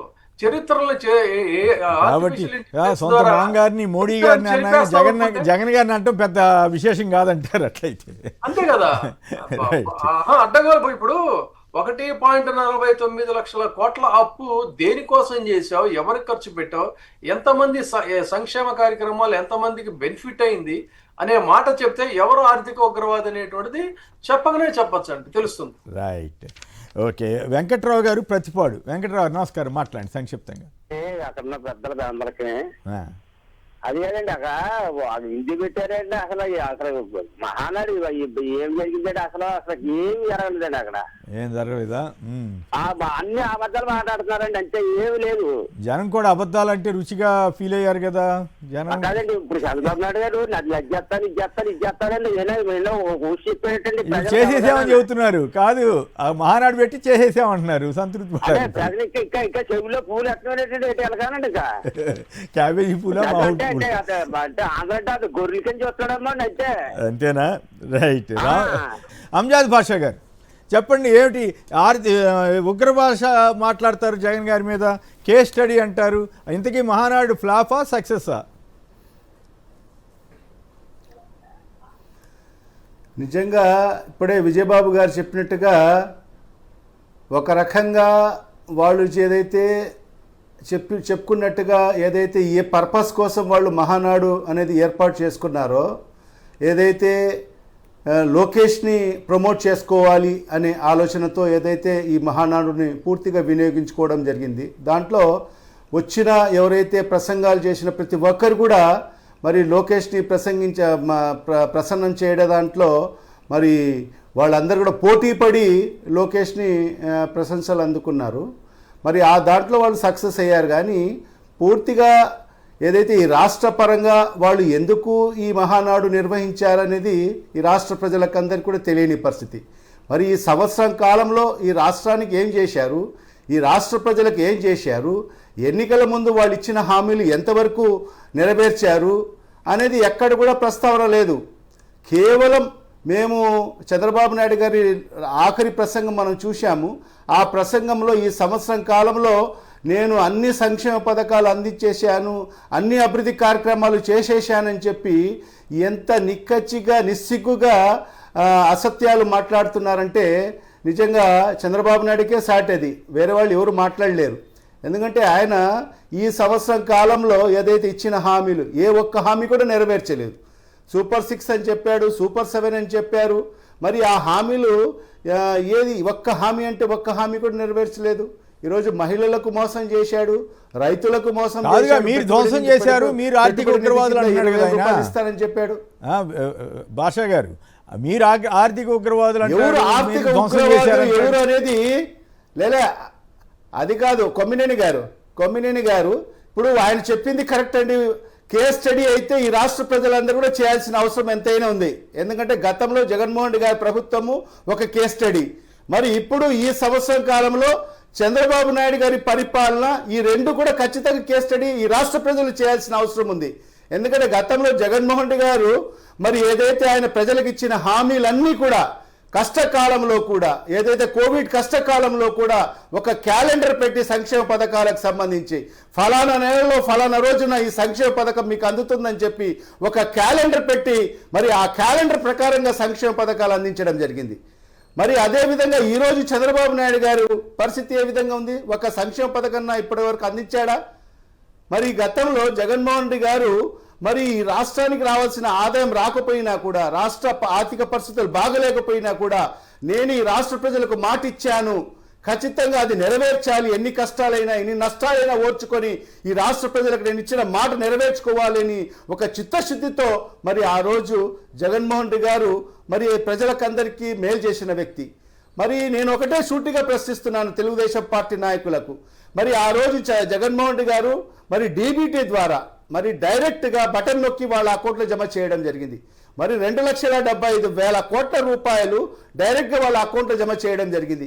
మరి ఎవరైనా దీంట్లో మరి ఏదైతే ఈ డైరెక్ట్ బెనిఫిట్ ద్వారా ప్రజలకు ఏదైతే మేలు చేశారో దీంట్లో అవకతవకలు చెప్పారని చెప్పి ఏనాడైనా వాళ్ళు మాట్లాడారా గత 5 ఏళ్ల కాలంలో? మరి దాంట్లో మాట్లాడడానికి అవకాశమే లేదు, ఆస్కారమే లేదు. ఎందుకంటే ఆ రకంగా డైరెక్ట్గా ఎక్కడ మధ్యవర్తులు లేకోకుండా, ఎవరిని ప్రమేయం లేకోకుండా, మరి దళారీ వ్యవస్థ లేకోకుండా నేరుగా ఆ బెనిఫిషరీకి మరి బెనిఫిట్ చేసిన ప్రభుత్వము నాయకుడు ఒక జగన్మోహన్ రెడ్డి గారు మాత్రమే. మరి అదే రకంగా ఈరోజు చంద్రబాబు నాయుడు గారు ఈ సంవత్సరం కాలంలో మరి అనేక హామీలు ఇచ్చాడు. మహిళలకు మరి ఉచిత బస్సు అన్నాడు. మరి అదేవిధంగా ఉచిత బస్సు ఇచ్చాడా? 18 ఏళ్ళు నిన్న 60 ఏళ్ళ లోపల ఉన్న వాళ్ళకందరికి కూడా నెలకు 1,500 రూపాయలు ఇస్తా అని చెప్పాడు, ఇచ్చాడా? మరి ఏదైతే ఎంతమంది చదువుకుంటున్నారు వాళ్ళకందరికి కూడా మరి 15,000 రూపాయలు చొప్పున అమ్మఒడి ఇస్తా అని చెప్పాడు, తల్లికి వందనం అని చెప్పాడు. మరి ఎవరికైనా ఇచ్చాడా? మరి అదేవిధంగా 50 ఏళ్ళు నిండిన ప్రతి ఒక్కరికి బీసీ ఎస్సీ ఎస్టీ మైనార్టీలకు అందరికి కూడా మరి పెన్షన్ ఇస్తా అని చెప్పాడు, ఇచ్చాడా? మరి రైతులకు విజయబాబు గారు చెప్పండి, నిజంగానే 1000 కోట్లు పెట్టుబడి దానికి 500 కోట్లు సుమారుగా, మరి ఆ భూమి విలువ ఎంతో నాకు ఐడియా లేదు, అవన్నీ కలిపితే 500 కోట్లు రాయితీలు ఏంటి ఈ గోల ఏందండి? ఆయన పైగా అదేమంటే టాప్ 100 కంపెనీస్కి అన్నిటికీ మేము 99 పైసలకి ఇస్తాం ధైర్యంగా చెప్పటం ఏమిటి? అసలు ఇట్లా జరగచ్చు? అసలు ప్రజాస్వామ్యం కానీ పేద ప్రజలకేమో వాళ్ళకి భూములు సమీకరిస్తారంట వాళ్ళ ఇష్టం వచ్చినట్లు, పెద్దవాళ్ళకేమో ఇట్లా ఇచ్చేస్తారట. ఇది కరెక్ట్ పద్ధతి అయినా? పరిశ్రమలు రావద్దని ఎవరూ చెప్పం, కానీ ఈ రకంగా ఇస్తేనే బ్రాండ్ ఇమేజ్ అంతా చంద్రబాబు బ్రాండ్ చూసి వచ్చేస్తారని చెప్పిన వాళ్ళు ఇట్లా ఎందుకు పందారం చేయాల్సి వస్తుందంటారు? దానికంటే ముందు ఇందా మీరు ప్రస్తావించిన దేవాదాయ భూములండి, మొత్తం రాష్ట్రంలో 87,000 ఎకరాల దేవాదాయ భూములుంటే ఆ 87,000 ఎకరాల భూముల్లో మెయిన్ సిటీస్లో కోటాను కోట్ల రూపాయలు విలువ చేసే భూములన్నింటినీ కూడా ధారాదత్తం చేసిన పరిస్థితి. నిన్న ఈనాడులో ఒక ఆసక్తికరమైనటువంటి ఇది వచ్చింది. కనకదుర్గమ్మ వారి భూములు విజయవాడలో లోటస్ పాండ్ దగ్గర ఎవడో ఆక్యుపై చేసి దాని మీద రోడ్డు వేస్తున్నాడంట. దాని మీద అద్భుతమైనటువంటి ఒక కథనం ప్రచురించారు. ఆ కథనం ప్రచురించారు తప్ప ఇక్కడ గమనించాల్సింది ఏంటంటే, ఇందాక ఆయన అంజాద్ బాషా చెప్పినట్టు ఆ రోజున మీకు గుర్తుందో లేదో సదావర్తి భూములు చెన్నైలో కోటాను కోట్ల విలువ చేసేటువంటి సదావర్తి భూముల్ని కొట్టేయాలని చెప్పని ప్లాన్ చేశారు. దాని మీద ఎంత గొడవైందో మనకు తెలుసు. అదే విధంగా మీకు విజయవాడలో ఈ కనకదుర్గమ్మ వారి భూముల గురించి రాశాడు. కానీ అసలు కీలకమైన అంశం ఏంటంటే, గతంలో చంద్రబాబు నాయుడు గారు అధికారంలోకి వచ్చిన వెంటనే అంతకు ముందు కాంగ్రెస్ ప్రభుత్వంలో కూడా వీళ్ళు ఇలాగే పైరువేలు చేసుకొని కారు చౌకగా కనకదుర్గమ్మ వారి భూముల్ని కారు చౌకగానండి కొట్టేసి పెద్ద పెద్ద భవంతులు విద్యా సంస్థలను నెలకొల్పారు. ఆ విద్యా సంస్థలు నెలకొల్పిన తర్వాత మళ్ళీ తిరిగి చంద్రబాబు నాయుడు గారు అధికారంలోకి వచ్చిన తర్వాత 99 సంవత్సరాలకి కారు చౌకగా లీజుకు తీసుకున్నారు. నిజానికి కనకదుర్గమ్మ వారి భూములు వాళ్ళు తీసుకున్నటువంటి భూములన్నిటికీ కూడా న్యాయబద్ధంగా కనుక వాళ్ళు రెంట్ పే చేస్తే తిరుపతి తర్వాత కనకదుర్గమ్మ వారి గుడిలో నిత్యం అన్నదానాన్ని ఉచితంగా అత్యద్భుతంగా చేయొచ్చు, బ్రహ్మాండంగా దేవాలయాన్ని తీర్చిదిద్దచ్చు. ఆ భూములన్నిటినీ కొట్టేసింది, కారు చౌకగా దారాదత్తం చేసిందంతా కూడా తన సామాజిక వర్గానికి చెందిన వాళ్ళనే దాన్ని కృష్ణా జిల్లాలో అత్యంత విలువైన ఆ రోజుల్లో బ్రాహ్మిన్ ఫ్యామిలీస్ వైశ్యాసు వేలాది ఎకరాలని దారాదత్తం చేశారండి అమ్మవారికి. చేస్తే ఆ భూములన్నీ వాళ్ళు ఎవరి చేతుల్లో ఉన్నాయో రికార్డులు తీస్తే భయంకరమైనటువంటి నిజాలు బయటకు వస్తాయి. మొత్తం పప్పు బెల్లాలా పనిచేసి నిన్న ఇంకొకటి ఎవడో బహుశా నేను అనుకోవటం వాళ్ళకి సంబంధించిన వాడు కాదేమో ఆ కబ్జా చేసినోడు, దాని మీద పెద్ద స్టోరీ రాశారు. కానీ మరి మొత్తం తవ్వి తీస్తే కనకదుర్గమ్మ వారి భూములు కృష్ణా జిల్లాలో ఎన్ని కోటాను కోట్ల రూపాయలు విలువ చేసే భూములు వాళ్ళ కబంధ హస్తాల్లో ఉన్నాయండి. తోటలు, గులాబీ తోటలు, పొలాలు, మొత్తం విద్యా సంస్థలకు సంబంధించినటువంటి భూములు అన్నీ కూడా ఎంత పాపం ఎంత అండి దేవాలయానికి రావాల్సిన రాబడి మొత్తం వీళ్ళు దోచేసి ఈ రోజున మీరు Right. గమనించాల్సింది ఏంటంటే ఇంకొక పాయింట్, చంద్రబాబు నాయుడు గారిని అరెస్ట్ చేస్తే మొత్తం యావత్తు ప్రపంచంలో ఉన్నటువంటి వాళ్ళందరూ కూడా వచ్చి ఆర్థికంగా వాళ్ళకి అండగా నిలబడ్డారంటే కారణం ఏంటంటే ఇలాంటి ఫేవర్స్ తన ప్రభుత్వంలో అనేక మందికి చేసినటువంటి దీనివల్లే ఆ పార్టీకి అండగా వాళ్ళు నిలబడగలిగారు. ఈ రోజున వాళ్ళు దాంతోనే పెద్ద అట్టహాసంగా మహానాళ్ళు సభలు చేసుకుంటున్నారంటే ఆర్థికంగా ఈ దేశంలోని అత్యంత బలోపేతమైనటువంటి పార్టీగా ఆయన ఇలాంటి కార్యక్రమాల ద్వారా తన పార్టీ నిర్మాణాన్ని వాళ్ళ యొక్క సంపదని సృష్టించుకున్నారు వాళ్ళు. రైట్, డబ్బులున్న వాళ్ళతోటే నడుపుతున్నారంటారు. రైట్, ఇక విజయబాబు గారు చెప్పండి, చంద్రబాబులో ఈ ఉగ్ర భాష ఏమిటి? జగన్ గారిని పట్టుకుని ఆర్థిక ఉగ్రవాదులు అంటాం, నాశనం చేశారంటాం, ఏమిటి అసలు ఆయన? అసలు నువ్వు ఆయన ఎలక్షన్ ముందు ఏం చెప్పాడు, ఇప్పుడు ఏం చేస్తున్నాడు? జగన్ గారి కంటే 3 రెట్లు ఎక్కువ ఇస్తానని చెప్పాడు. 1,50,000 కోట్లు ఆల్రెడీ అప్పు చేశాడు. దేశంలో ఏ రాష్ట్రంలోనూ చేయని విధంగా ఒక ఏడాదిలో అంత అప్పు చేసి ఆర్థిక ఉగ్రవాది ఎవరు? టీడీపీ పాలన, వైసీపీ పాలన కేస్ స్టడీ అంటారు. ఏమంటారు అసలు ఆయన? మరి పైగా ఒకే పార్టీ ఉండాలంట, మరి ఒకే పార్టీ ఉండాలంటే ఆయన ఎందుకు పార్టీలు మారారు, ఆయన ఎందుకు కూటమిలు మార్చాడు? మీకేమనిపిస్తుంది? చంద్రబాబు గారు ఈ మహానాడు ఇటువంటి వాటిని ప్రసంగం కోసమేనా, లేకపోతే నిజంగా ఏమైనా చిత్తశుద్ధితోటి చేశారా? ఒకటి, మహానాడు వాళ్ళు ఏ లక్ష్యం కోసం అయితే ఏర్పాటు చేశారో ఆ లక్ష్యం ప్రాతిపదికగా మాత్రం చాలా గ్రాండ్ సక్సెస్ అయిందని అయితే చెప్పాలండి. స్పష్టంగా చెప్తున్నాను నేను. మహానాడు సూపర్ సక్సెస్ వాళ్ళ పాయింట్ ఆఫ్ వ్యూలో. వాళ్ళు ఎందుకు పెట్టుకున్నారంటే కేవలం లోకేష్ని ప్యాంపర్ చేయటం కోసమే ఆ మహానాడు అనేది నిర్వహించారు. ఆయన ఘనతని, ఆయన భవిష్యత్తుని, ఆయన గొప్ప ప్రతిభా సామర్థ్యాలను చాటి చెప్పడం కోసమనే పెట్టారు. ఆ పాయింట్ ఆఫ్ వ్యూలో మీరు చూడండి, అడ్వర్టైజ్మెంట్స్లో కూడా చంద్రబాబు నాయుడు గారిదేమో చిన్న ఫోటో, లోకేష్ దేమో చాలా పెద్ద ఫోటో. ఈనాడు మీరు తిరగేయండి, ఎన్టీ రామారావు గారిది, బాలకృష్ణది మహిళలు పెట్టుకునే బొట్టు బెళ్ళంత సైజులోనేమో వాళ్ళ ఫోటోలు పెట్టి మొత్తం ప్రొజెక్షన్, అంటే టోటల్ ప్రొజెక్షన్ అంతా కూడా ఆయన లీడర్షిప్ని మొత్తం జాకీలేసి పల్లకీలో కూర్చోబెట్టి అహం అహం అని చెప్పని మోసినట్టుగా ఆ పర్పస్ కోసం పెట్టారు. ఆ పర్పస్ వరకు అయితే సక్సెస్ అయింది. అయితే అశేషమైనటువంటి జనాన్ని అందరినీ కూడా నియోజకవర్గాల వారీగా పోగు చేసి కార్యక్రమం పెట్టారు. పెడితే ఆయన మాట్లాడుతున్నప్పుడు మీరు చూడండి, ఇప్పుడు ఒక జగన్మోహన్ రెడ్డి గారు కానీ ఇంకెళ్ళు ఎవరన్నా కానీ వాళ్ళు ఏదన్నా సభలు అవి పెడితే నిర్వహిస్తే మనం అబ్జర్వ్ చేస్తే హర్షాతిరేకాలని రాస్తాం కదా మనం. ఒక హర్షాతిరేకాలు, జయధ్వానాలు, నినాదాలతో ఒక హోరెత్తుతుంది. అంటే వాళ్ళ హృదయాంతరాలలో నుంచి ఆ అభిమానం అనేది పొంగుకొస్తుంది. మీరు అక్కడ కూర్చున్నటువంటి జనాలు పాపం పంచభక్ష పరమాణాలు పెట్టినా కూడా వాళ్ళలో ఎక్కడా కూడా ఆ స్ఫూర్తి కానీ, ఆ ఉత్సాహం కానీ, ఆ కేరింతలు కానీ కనిపించలేదు. అలా వాళ్ళు మాట్లాడేది చూస్తున్నారు. ఎందుకంటే వాళ్ళందరికీ కూడా చదువు సంఖ్యలతో సంబంధం లేదు, నాలెడ్జ్ ఉంటుంది కదా. పేదలకు ఇది చేసాం, పేదలకు రాగానే మనం అది చేసాం అని అంటే వాళ్ళు స్తబ్దుగా వింటున్నారు. అంటే ఒక్క విషయాన్ని మాత్రం చంద్రబాబు నాయుడు గారిని మెచ్చుకోవాలి, ఏంటంటే బహిరంగంగా ఎంత దారుణంగా అంటే ఆయన ఏమి చేయలేదో వాటిన్నిటిని చేశానని చెప్పుకోవటం, ఎదుటి వాళ్ళు చేసిన వాటిని చేయలేదని చెప్పని నిందించటం, అంత దబాయింపుగా మాట్లాడేటువంటి ఇది మాత్రం నిజంగా హ్యాట్స్ ఆఫ్. తనకు తప్ప ఇంకో అంత మరొకరికి రాదండి. ఎందుకంటే అంత గట్టిగా అన్ని పచ్చబద్దాలు వేరే వాళ్ళు ఎవరు కూడా మాట్లాడలేరు. ఆ విధంగా అక్కడ మాట్లాడినటువంటి తీరు చూస్తే మళ్ళీ చెప్తున్నా నేను, మహానాడు అనేటువంటిది పెట్టి జాతీయపరమైన అంశాలు కానీ, సామాజిక అంశాలు కానీ కాదన్నట్టయితే రాయలసీమ ఇష్యూస్, రాయలసీమ లాస్ట్లో మన బోటాలో ఆల్రెడీ టీవీ కొన్ని వీడియోలో మాట్లాడాక ముగింపు రోజు ఆయన మాట్లాడాడండి. కానీ ఆయన మాట్లాడింది ఏంటంటే నిజానికి రాయలసీమకి నేను ఎందుకన్నానంటే అమరావతిలో తిని రాయలసీమలో చేయగలిగినట్టని, అమరావతికి మొత్తం అంతా కూడా అక్కడ పెడుతున్నారు.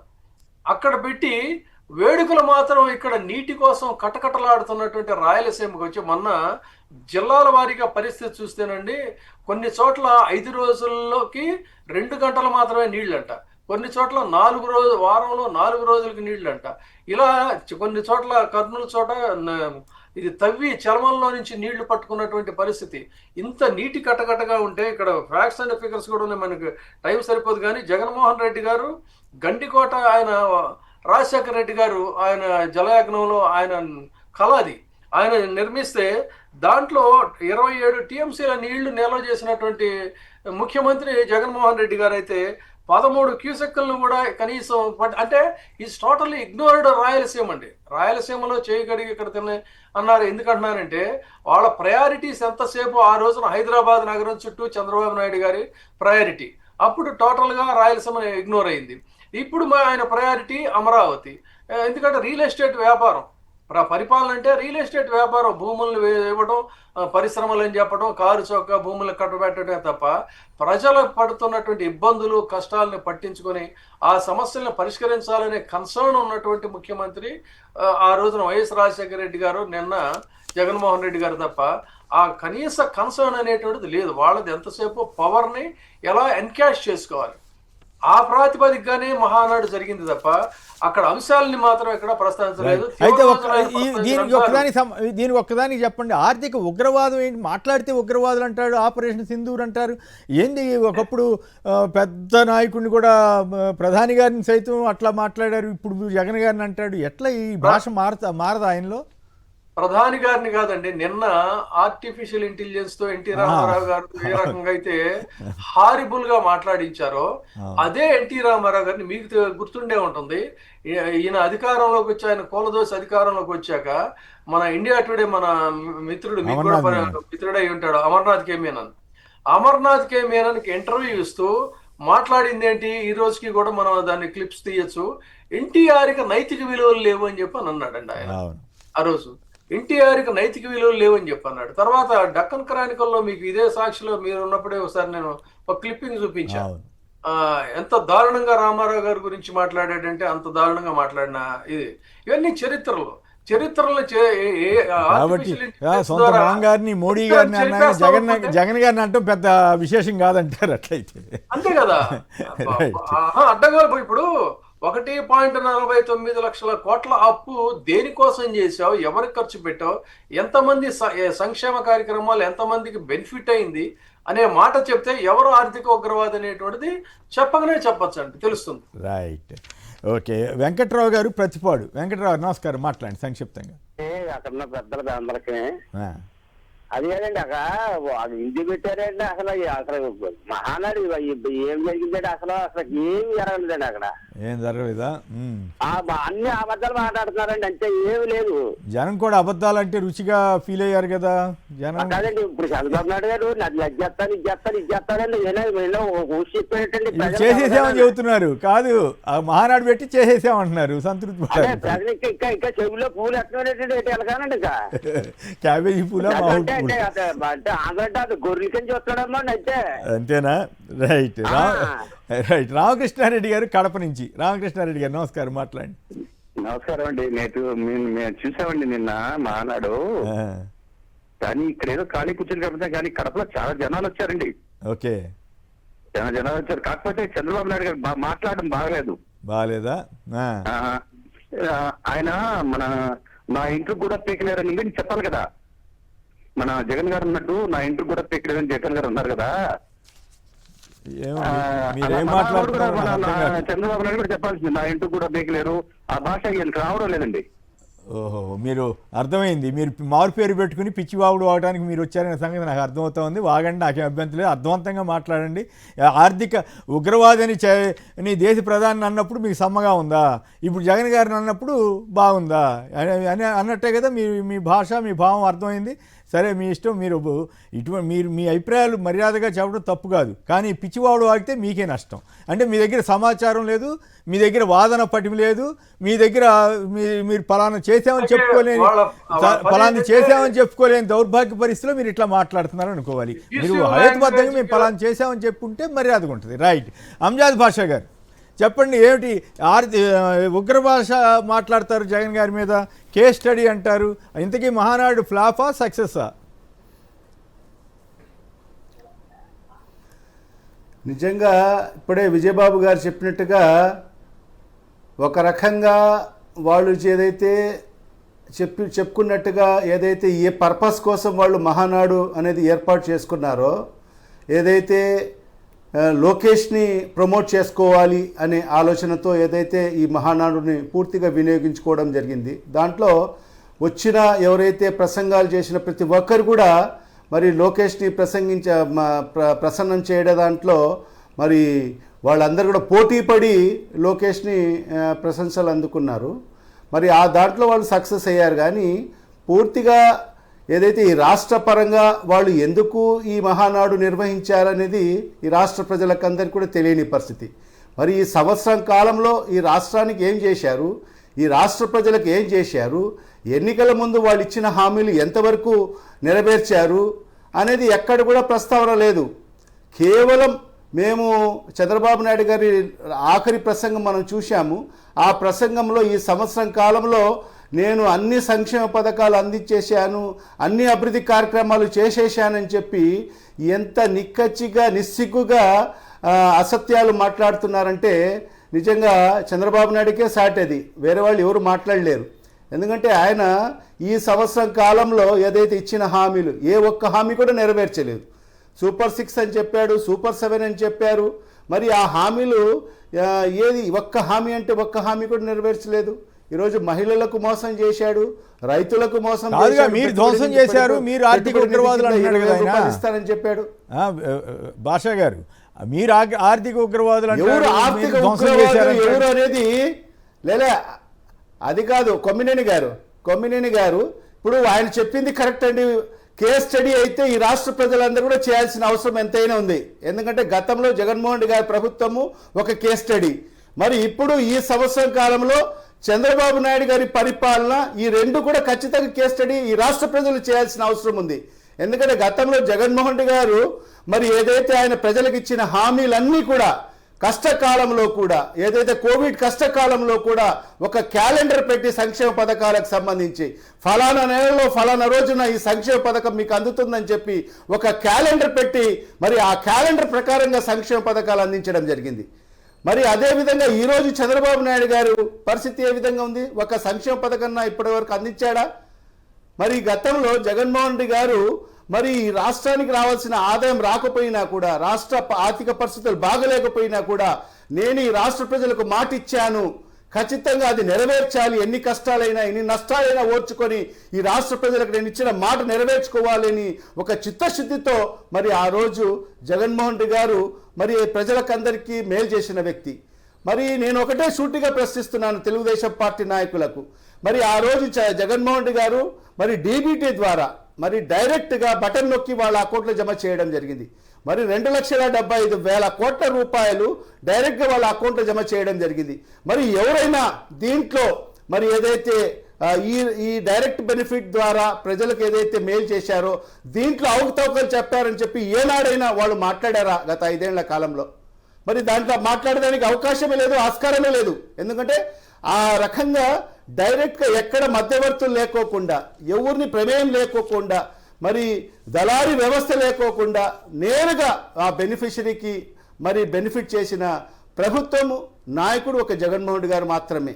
మరి అదే రకంగా ఈరోజు చంద్రబాబు నాయుడు గారు ఈ సంవత్సరం కాలంలో మరి అనేక హామీలు ఇచ్చాడు. మహిళలకు మరి ఉచిత బస్సు అన్నాడు, మరి అదేవిధంగా ఉచిత బస్సు ఇచ్చాడా? 18 ఏళ్ళు నిన్న 60 ఏళ్ళ లోపల ఉన్న వాళ్ళకందరికి కూడా నెలకు 1,500 రూపాయలు ఇస్తా అని చెప్పాడు, ఇచ్చాడా? మరి ఏదైతే ఎంతమంది చదువుకుంటున్నారు వాళ్ళకందరికి కూడా మరి 15,000 రూపాయలు చొప్పున అమ్మఒడి ఇస్తా అని చెప్పాడు, తల్లికి వందనం అని చెప్పాడు, మరి ఎవరికైనా ఇచ్చాడా?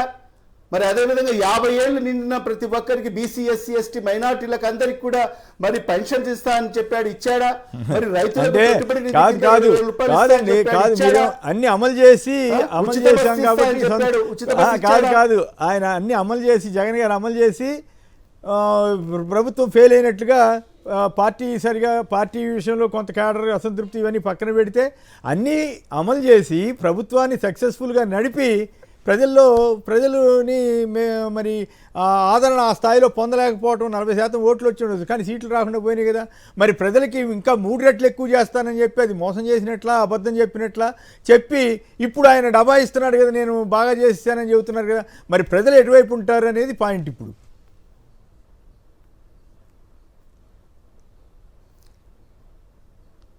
భాషా గారు, కొమ్మినేని గారు, అదే ఇప్పుడు చంద్రబాబు నాయుడు గారు ఏం చెప్పారు? మరి ఈరోజు ఆయన సుమారుగా 15 సంవత్సరాలు ముఖ్యమంత్రిగా పనిచేసిన వ్యక్తి. మరి ఆయనకు తెలియదా ఈ రాష్ట్ర ఆర్థిక పరిస్థితి ఎలా ఉందని చెప్పి? మరి ఆ రోజు హామీలు ఇచ్చినప్పుడు ఇవన్నీ కూడా ఆలోచన చేయలేదా అతను? మరి ఈరోజు ఈ హామీలన్నీ కూడా రేపు నేను ప్రభుత్వంలోకి వచ్చిన తర్వాత మరి ఈ హామీలు మరి ఈ రాష్ట్ర పరిస్థితి ఈ పరిస్థితి ఉందే, నేను ఈ హామీలన్నీ కూడా నెరవేర్చగలనని చెప్పి మరి ఆ రోజు ఆయన ఎందుకు ఆలోచించలేదు? మరి ఆ రోజు ప్రజలకి మోసం చేయాలనే ఆలోచనతోనే కదా ఈ రోజు అలివిగాని హామీలన్నీ కూడా అదే కేస్ స్టడీ. ఇచ్చేసి అధికారంలోకి వచ్చిన తర్వాత ఈయనేమో అమలు చేయటం కేస్ స్టడీ, ఆయనేమో మోసం చేయటం కేస్ స్టడీ అనుకోవాలి. చెప్తాడు. రైట్, ఫైనల్గా ఒక మాటలో చెప్పండి, ఇంతకీ కడపలో మీరు ఉన్నారు కదా, అది ఫ్లాప్ అయిందా సక్సెస్ అయిందా? ఫైనల్గా సంక్షిప్తంగా ఒక మాటలో చెప్పండి, టైం అయిపోయింది. ఖచ్చితంగా, ఎందుకంటే ఇది ఏదైతే మహానాడు అనేది ఒక మాయనాడు, మాయ మాటలు చెప్పుకొని మరి ఈరోజు పోతున్న పరిస్థితి స్పష్టంగా ప్రజలకు అందరికీ కూడా తెలిసిందే.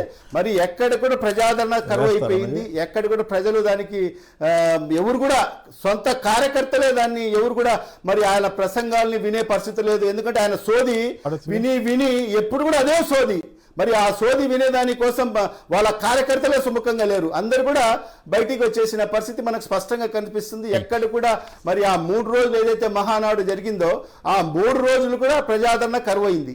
Right, okay. విజయబాబు గారు, అంజాద్ భాషా గారు, కంప్లీట్ చేయండి ఏంటి? రైట్, ఆఖరి రోజు ఏం చేశారంటే మరి డ్వాక్రా మహిళలను వాళ్ళు పోగు చేసుకోవడం జరిగింది. అవును, వాళ్ళకు బలవంతంగా డ్వాక్రా మహిళల్ని వినియోగించుకోవడం జరిగింది. బెదిరించి అదే నా మీటింగ్ రాకపోతే మీకు సంక్షేమ పథకాలు అందవు, మీకు లోన్లు రావు అని చెప్పి వాళ్ళకి అన్ని కూడా రైట్